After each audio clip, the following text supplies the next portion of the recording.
Pessoal, bom dia a todos. Eu queria agradecer, antes de mais nada, a gentileza do Eduardo, tanto pelo convite de participar dessa reunião, a acolhida da Associação Comercial.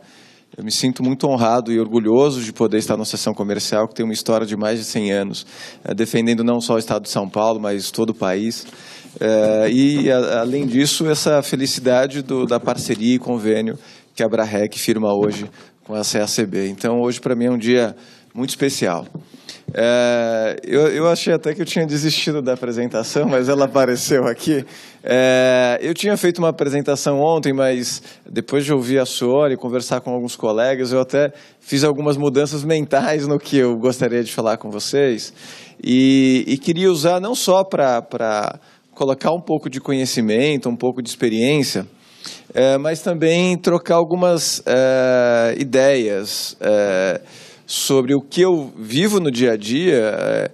A visão que eu tenho é só de advogado, eu sou advogado, então eu não tenho outra. É o que eu tenho e atrelado a toda experiência e vivência que eu tenho e a Abrarec me proporciona como presidente. A Abrarec é uma associação, eu brinco, enfim, estou eu aqui da Abrarec, mas com as pessoas que trabalham comigo na associação, que a gente teria que entrar com alguém no segundo andar do elevador e chegar ao térreo já tendo conseguido passar o conceito do que é a associação. A gente não conseguiu ainda, a minha meta é chegar no primeiro andar e conseguir falar o que é a associação. Mas, grosso modo, a Abrarec ela é uma associação que busca relações justas. A gente acredita que a gente consegue gerar eficiência para o país com menos conflito. Então, isso é bom para o consumidor, isso é bom para a empresa, isso é bom para o Estado, isso é bom para todo mundo. E com esse foco, a Abrarec consegue ter como associados empresas de segmento de telecom, banco, varejo, prestadores de serviço, empresas de relacionamento, call center, enfim, empresas dos mais diversos segmentos, cada um contribui com a sua experiência. O que foi dito, esses projetos que nós auxiliamos na coordenação, que é o segmento de varejo e telecom, na Estratégia Nacional de Desjudicialização, vocês devem imaginar como é difícil discutir desjudicialização na área de telecom, em um segmento onde está o governo, estão todos os tribunais envolvidos, a promotoria envolvida, a própria Anatel está envolvida, ou seja, não é fácil. E o que eu tenho tentado e tenho a grande oportunidade, graças a quem teve a felicidade de criar esse projeto, que foi o Ministério da Justiça, a Senacom, que é a Secretaria Nacional de Defesa do Consumidor, também participa e apoia esse movimento, é conseguir enxergar que o problema é mais complexo. É quase, de uma forma muito simples, como nós disséssemos, que todos são parceiros e atores desse processo de solução de conflitos. Há uma demanda, e eu tenho, à medida do possível, insistido bastante, que a solução de conflitos não depende só da empresa. A solução de conflitos depende do consumidor, depende do judiciário. Grosso modo, a gente começa a analisar quais são os incentivos que as pessoas têm para resolver conflitos. E existem grandes diferenças. E a gente tem que olhar os conflitos de massa, são esses conflitos, telecom, banco, não sei se todos sabem, mas os 3 grandes litigantes do país é o poder público, que representa 60% das ações judiciais no país. Disso, quase 70% é execução fiscal. Então, se resolver o problema de execução fiscal no país, resolve grande parte do problema da judicialização no Brasil. Depois, 30% são instituições financeiras e 6% telecom e o resto. Esse é o dado do Justiça em Números do CNJ. Então, o grande litigante do país é o Estado. O segundo banco, 30%, em razão das ações de planos econômicos, uma série de coisas. Telecom, 6% e o resto. Quando você vai para o PROCON, a coisa muda um pouco de figura. O PROCON, telecom e instituições financeiras brigam para ocupar o primeiro e o segundo lugar, muitas vezes dependendo da instituição. E são dúvidas que sempre surgem. É claro que telecom e banco vai estar em primeiro. São 300 milhões de pessoas com celular no Brasil e, obviamente, mais de 150 milhões de contas. Então, eu preciso analisar para todos esses números, sem tirar o valor do sujeito, né? Aquela história, a estatística sempre é boa. Se eu saio com um amigo e eu como sozinho 2 frangos, na média cada um comeu 1. Mas eu estou bem alimentado, ele está com fome. Então eu preciso analisar sempre essa estatística com cuidado. E o que a gente procura discutir e ver na Abrarec? A Abrarec, a gente busca divulgar a eficiência no relacionamento. Eu vou passar muito rápido, tem até um site em Harvard, eu fiz um curso de negociação em Harvard, no Brasil, enfim, que ele até entrega para vocês, eu passo o site, vocês podem acessar, é gratuito.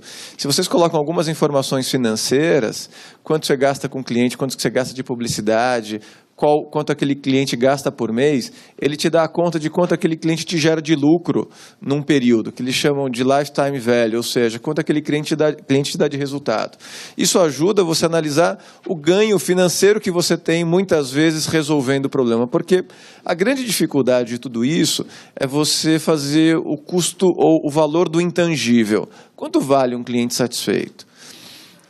Hoje, algumas técnicas de contabilidade já te dão essa possibilidade de você falar assim, então acho que vale a pena não só institucionalmente, mas eu consigo bater na mesa, se eu sou uma empresa, e mostrar para o meu diretor quanto vale a pena a solução de um conflito. Mas eu vou passar para vocês impressões e projetos, experiências das empresas maiores, que são as com as quais eu convivo na Abrarec, mas eu acho que a inteligência e a ideia é replicável para empresas de qualquer tamanho.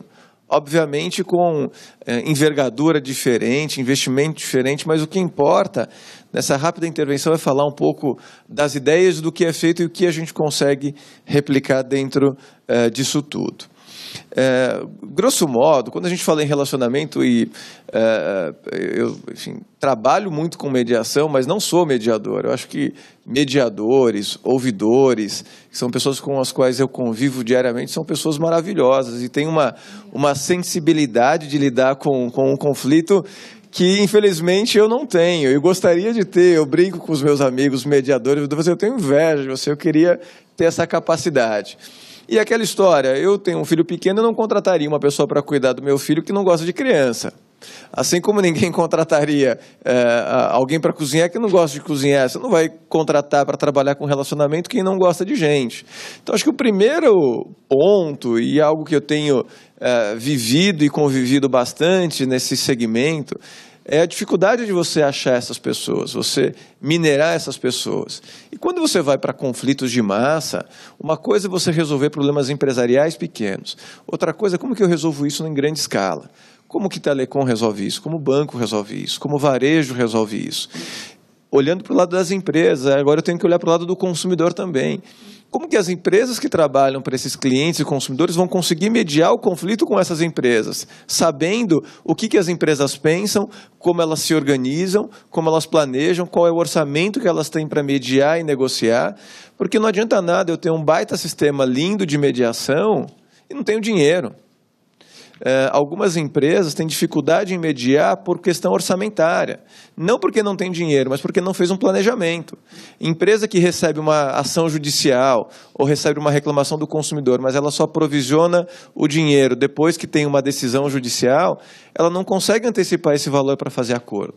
Então, falar de mediação e falar de medidas importa, na grande maioria das vezes, planejamento financeiro. Eu não consigo fazer uma mudança drástica se eu não tiver esse planejamento. E, obviamente, isso é cada vez mais difícil.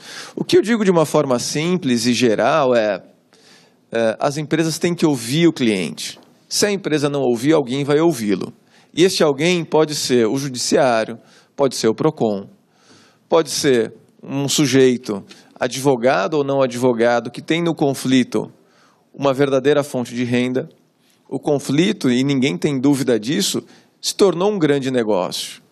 Hoje, a gente tem canais privados de reclamação de conflitos e que ganham muito dinheiro e são grandes empresas. Como que eu vou, nesse momento, dentro dessa ideia de mediação, trabalhar e discutir mediação com algum nível de profundidade, mas que no final do dia eu possa chegar e falar o seguinte, olha, existe algum caminho, o caminho não é tão fácil como deveria ou seria melhor, mas existe algum caminho para discutir tudo isso. Hoje, quando um sujeito tem ou está chateado com uma empresa, seja ela qual for, ele tem vários caminhos.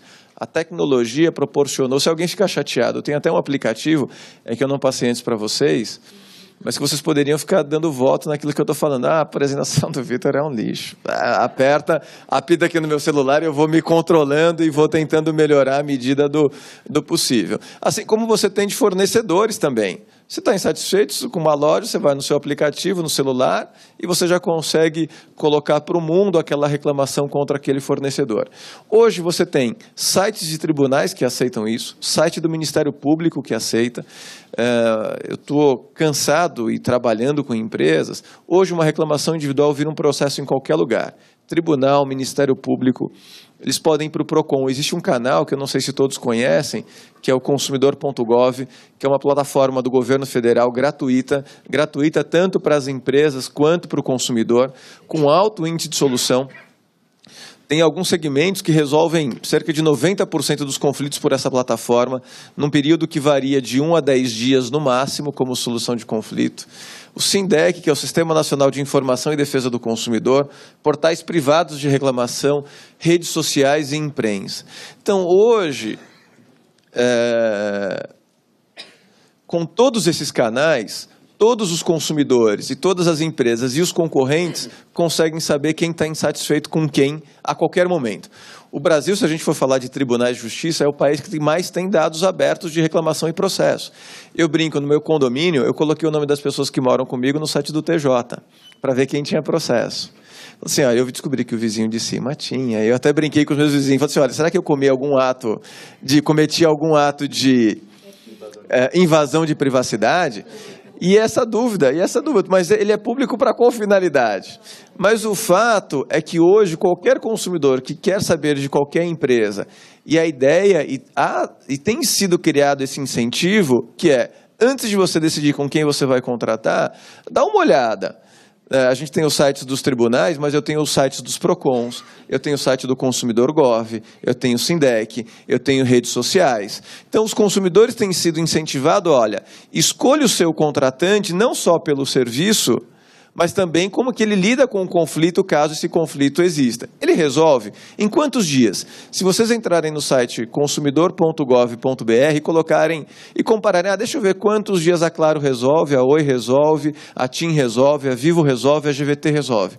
Vocês vão encontrar lá essas informações e isso pode ser um canal de decisão. O fato é que hoje, cada vez menos, as empresas vendem produto. As empresas hoje vendem engajamento, elas querem engajar os seus consumidores nas causas. Se vocês olharem as publicidades, vocês vão perceber essas mudanças sutis. As publicidades hoje, poucas falam de produto e muitas falam de causa, que a empresa respeita, que ela é sua parceira, que quer estar com você para sempre. Então, obviamente, as empresas, com toda essa mudança que foi proporcionada por tecnologia, começaram a se preocupar muito em relacionamento e como isso é visto. De uma forma muito simples, o que você consegue saber de litígio? E você, que eu digo, é qualquer consumidor, qualquer um de nós. Se eu colocar e der um exemplo, eu peguei um caso concreto. Isso eu só peguei PROCONs, eu podia ter olhado o sistema de justiça também. Olha, mas em 2012, 2013, 2014, eu sei quantas demandas cada uma das empresas apresentou nos PROCONs. Eu sei que a Vivo teve 101 mil demandas, eu sei que a Oi teve 196. E eu consigo saber também, além disso, o índice de solução. Eu consigo saber, está ruim para quem está no fundo aí, eu tenho certeza, mas depois da apresentação fica disponível. Eu sei que a NET resolveu 89%, a Nextel 88%, a Vivo 84%, a Sky 81%, a Claro 79%, a Oi 76%. Então eu consigo saber tudo isso. Obviamente que isso, para a empresa que tem capital aberto, isso reflete no valor das ações. Então, as empresas passam a ter um incentivo quando o dado da solução ou da não solução do conflito começa a aparecer. Ela fala assim, eu vou ficar mal na foto com o consumidor, eu vou ficar mal na foto com o meu acionista, e algumas pessoas pegam esses dados e levam para a justiça. Falam assim, juiz, como a empresa tem de demanda, se ela resolve muito, ela resolve pouco. E alguns juízes começam a analisar isso também, para analisar a conduta. Porque, no final das contas, a gente analisa a conduta antes de decidir. Então, o que eu consigo saber de uma empresa de litígio? Tudo. A gente consegue saber também até, enfim, também não dá para ler e ficou ruim aqui, mas eu peguei no site do Gov a descrição do problema. Eu consigo saber até qual é o problema. Se eu entrar no site do Tribunal de Justiça, eu consigo saber qual é o problema e qual foi a solução e qual é a decisão. Ou seja, existe um processo de transparência e exposição gigantesca de todas as empresas que não solucionam seus problemas. De novo, esse sujeito que reclamou aqui, ele poderia ter sido ouvido num canal de atendimento, de relacionamento, de ouvidoria. Mas como ele não foi ouvido nesse canal, quem ouviu esse sujeito? O PROCON ouviu. Alguém que vai entrar com uma ação para ajudar esse sujeito vai ouvir. Enfim, sempre alguém vai ouvir esse sujeito. O que as empresas têm que fazer, e aí a gente vai discutir não só em empresas, como que a advocacia trabalha como isso e como o consumidor trabalha como isso, qual é a melhor forma de resolver esse conflito? Tempo e custo. E as empresas têm tentado se virar para achar a melhor forma possível de resolver todos esses problemas. Para vocês terem uma ideia, em termos de custo, em termos de valor genérico, as empresas gastam em média 2% do seu faturamento com conflito. Isso é média. Claro, dependendo do volume, dependendo do custo. Então, se você pega uma empresa que fatura R$50 mil por ano, vai ser isso. Se você pega uma grande empresa que fatura algumas centenas de milhões e bilhões, você pode analisar. O Brasil, quando a gente fala de custo do sistema de justiça, a justiça custa para o país quase 50 bilhões por ano. Cada um de nós aqui gasta do bolso R$500 por ano para custear o sistema de justiça, considerando só a população economicamente ativa. Isso porque tem uma análise do IPEA que diz que existe 60% de demanda reprimida. 60% dos brasileiros lesados no seu direito não vão reclamar. E vocês podem pensar exemplos de vocês mesmos. Quantas vezes vocês já ficaram chateados, incomodados com alguma coisa e não conseguiram reclamar? 5 minutos. Vou acelerar aqui. Quantos vocês conseguiram reclamar? Então, do ponto de vista de custo, a gente tem tentado trabalhar um conceito na Brarec que é custo social, que é quanto a empresa gasta, quanto o consumidor gasta e quanto o Estado gasta. Um processo julgado custa, em média, R$2 mil para o Estado. Um processo custa para a empresa, claro que é variável, mas se eu falar das grandes, que são conflitos de massa, R$3, R$4 mil. Claro que eu tenho ações muito maiores, eu brinco, mesmo quando a empresa ganha, ela perde, porque só o custo dela se defender já consumiu uma boa parte do dinheiro. E, obviamente, o cidadão que está ajuizando, no nosso caso, como associação, é sempre o consumidor, ele gasta também. Mesmo que ele tenha feito um acerto com o advogado de pagar só no êxito. Aquilo é uma parte do dinheiro que ele está utilizando para pagar o advogado. Muitas vezes, uma média do custo social é R$5 mil. Uma demanda consome do país R$4, R$5 mil. Ou seja, grande parte das ações judiciais custam mais do que o objeto da ação. Então, se fechasse todos os tribunais e o sujeito tem um problema para reclamar, é mais barato, muitas vezes, o Estado dar o dinheiro para o sujeito do que ele manter ativo um sistema de justiça. O que ganha em conciliar? Tem algumas análises, alguns estudos, o sujeito que concilia, mesmo depois, eu estou falando conciliação depois do conflito instaurado. Cerca de 30%, e em alguns casos até mais, revém o seu conceito da empresa que causou algum dano a ele. Eu não sei se alguém aqui já foi no PROCON ou teve que entrar com uma ação. Alguém só vai no PROCON se está muito incomodado. Eu tenho a felicidade de conhecer os PROCONs do Brasil inteiro. Rondônia, Macapá, Amapá, Acre, Maranhão, enfim, de todos os países. Eu lembro que de todos os estados. Eu lembro que eu chegava no PROCON e falei assim, nossa, coitado do sujeito que vem aqui. Em São Paulo, o sujeito para ir no PROCON tem que pegar a senha, chegar às 5, 6 da manhã, não poupar tempo para chegar. Hoje, algumas demandas você já consegue fazer pela internet. Mas tudo isso para dizer o seguinte, ninguém reclama por bobagem. O caso do consumidor aproveitador, o que a gente tem percebido, claro que existe, todos nós sabemos que existe, mas proporcionalmente é um percentual muito pequeno. Se o cliente disser que tem um problema, acredita, porque ele não está mentindo ou raramente está mentindo. Isso daqui é o que eu falei para vocês, depois eu passo. Vocês vão encontrar nesse site, é um site de Harvard, está em inglês, mas na internet você põe no Google Translator, você consegue resolver todos os seus problemas. Mas vai estar lá, você vai colocando dados, quanto custa, etc., e ele vai te jogar, no final das contas, quando aquele cliente te dá de lucro num determinado período. Ou seja, manter o cliente hoje é muito lucrativo. O setor de telecomunicações, para vocês terem uma ideia, troca de cerca de 25% da sua base por ano. Ou seja, uma empresa com 60, 70 milhões de clientes, troca 25% da sua base e o custo de aquisição desse cliente, que é o custo que a empresa gasta para botar um cliente para dentro, é 100, 200 reais. Então, para alguém começar a dar lucro, é muito difícil. Ou demora-se muito tempo. E nem vou reiterar o que já foi dito aqui pelos da Associação Comercial, obviamente que ser empreendedor no Brasil já é um desafio. Então, se o governo não atrapalhar, a gente consegue fazer alguma coisa. Com o governo tentando atrapalhar, fica cada vez mais difícil. Bom, experiências empresariais. O que as empresas têm feito para tentar minimizar esse impacto todo e como quem está do lado do consumidor e do cliente pode também trabalhar com isso. Empresas têm criado conselhos de clientes, tentado ouvir os clientes para tentar minimizar esse impacto, implementação de saque e ouvidorias. Para pequena e microempresa, a Abrahac a gente trabalha com as grandes, mas o que eu vejo no mercado de todos os associados tem soluções para empresas de todo o tamanho. Para a empresa pequena, a minha mãe tem um sítio pequenininho de orgânicos, tem lá, e ela tem lá uma plataformazinha que ela paga, sei lá, 30, 40 reais por mês para ter reclamação, gerenciar isso. Hoje você já consegue ter plataformas para gerenciar tudo isso e melhorar o seu negócio. Criação de ouvidorias, aqui já são projetos e propostas de encaminhamento junto ao governo, que é o Plano Nacional de Defesa do Consumidor e Cidadania, o Plandec, que vê nas questões de consumidor e conflitos algo que interessa não só a área do consumidor, mas a toda a infraestrutura do país. Ministério das Cidades, Banco Central, Desenvolvimento, Indústria e Comércio, enfim, todos têm que estar envolvidos na mesma causa.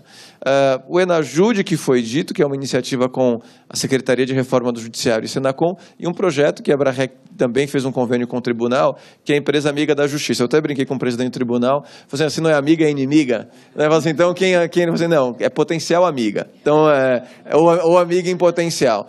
Que é um compromisso que as empresas que aderiram têm de reduzir demandas. 5%, 3%, 10% de redução de demanda. A Abrahac, como signatária desse projeto, ela tem o dever de estimular as empresas a aderir a essa iniciativa.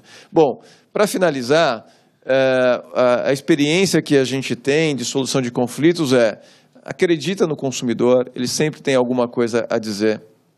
O cliente é o principal ativo da empresa. Agilidade na solução de conflitos. Hoje, nas mídias sociais, a Abrahac trabalha com os comitês para discutir. Então, a gente tem um comitê de ouvidoria, relacionamento e mídias sociais. A faixa etária do comitê de ouvidoria, 50, 60 anos, pessoas com muita experiência. A faixa etária do comitê de mídias sociais, acho que não passa dos 22 anos. E hoje é quem está no dia a dia com os consumidores. Se demorar mais que 2 dias, ele vai buscar outra empresa para resolver. A resolução tem que ser imediata. Especialização no atendimento, contratos de oferta simples e composições rápidas. Tem o meu e-mail, o do Dionísio, que é o diretor executivo da entidade. O Dionísio é muito mais rápido para responder do que eu. Mas eu fico à disposição de vocês para discutir, trocar ideias e falar de todas as experiências que eu vejo as empresas utilizando e que podem ser replicáveis para empresas de qualquer tamanho. Obrigado e desculpa o tempo que eu ultrapassei.